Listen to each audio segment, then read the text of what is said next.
বাংলাদেশের গ্রাম অঞ্চলে প্রায় প্রতিটি পরিবারে দেশি মুরগি পালন করে। দেশি মুরগি সকল গৃহপালিত মুরগির মধ্যে অন্যতম, কারণ এদের রোগ প্রতিরোধ ক্ষমতা অনেক বেশি।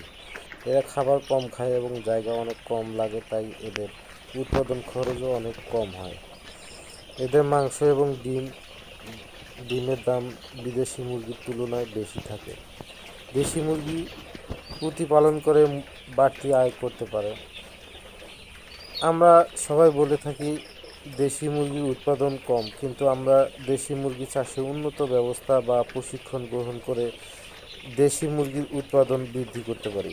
সম্প্রতি বাংলাদেশের প্রাণী সম্পদ গবেষণা ইনস্টিটিউট দেশি মুরগি উৎপাদনের উন্নত কৌশল ও প্রযুক্তি উদ্ভাবন করেছেন। এদের থেকে পরামর্শ করে উন্নত ব্যবস্থা গ্রহণের মাধ্যমে কৃষকরা গৃহপালিত মুরগি থেকে অধিক ডিম ও মাংস উৎপাদন করে পারিবারিক